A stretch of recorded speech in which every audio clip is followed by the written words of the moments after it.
What is going on, everyone? So in this week's video, I want to share the experience of something that happened to me last week where I was feeling kind of down about the quality of the work I've produced this year. But there was one very simple thing I did which completely changed my perspective. So I was going through the images I've shot this year in anticipation of making the selections for my portfolio box set. Because by the end of the year, I need to have 10 images I've shot this year to include in the box set that I'm very, very satisfied with.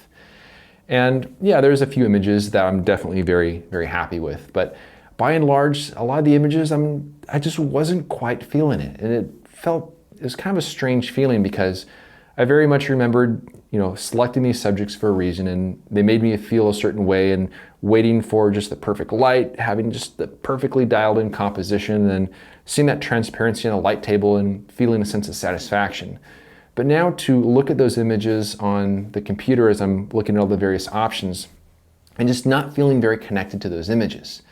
And it started making me a little bit concerned in a way, because if I look back at the images I shot last year during 2020 when we had the pandemic, there's lots of closures, I couldn't go on the trips. And some of the trips I went on, they were negatively impacted by huge crowds and other things along those lines. I wasn't necessarily in the best state of mind on some of those trips, but I still produced some work I was extremely satisfied with.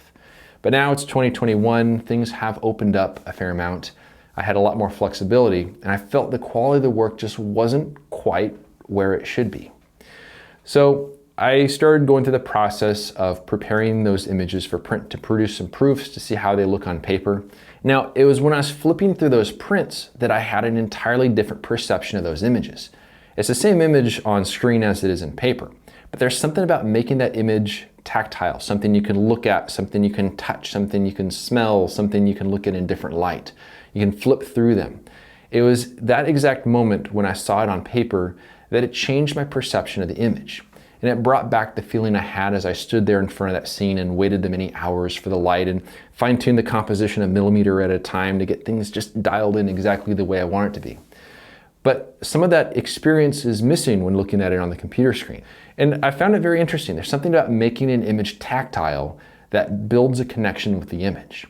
So if any of you guys are feeling a little bit down about the quality of your work, maybe we're bombarded by images on social media, where we feel there's so much more pressure on our shoulders to produce that level of work, yet all we see when we look at the images on a computer screen is we see the flaws in our own work. But if you see an image on print, you view things differently. It changes your perception.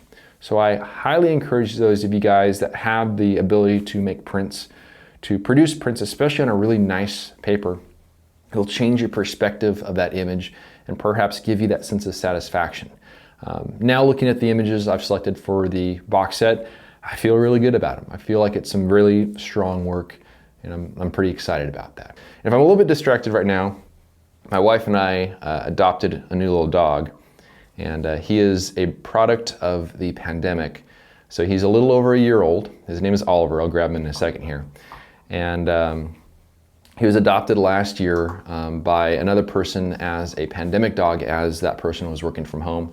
But then when they went back to the office, they felt bad about having a dog that they couldn't give the attention, so we got him. And we just did a DNA test on him. He is like 40% Chihuahua with I think it's like 20 or 30% Poodle, and then there's some Cocker Spaniel, all kinds of terriers, a little German Shepherd in him too.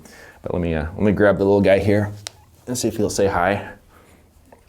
So this is Oliver, and he's going through training right now, but he's a he's a very good boy. He's a little over 12 pounds, so he weighs about the same as our cats, and is learning to get bossed around by him. So you'll be seeing more of this guy in the Instagram stories and stuff as well. But I want to thank everyone for watching, and we'll see you around next time. You're a good boy, huh? You're a good boy. You're a good boy.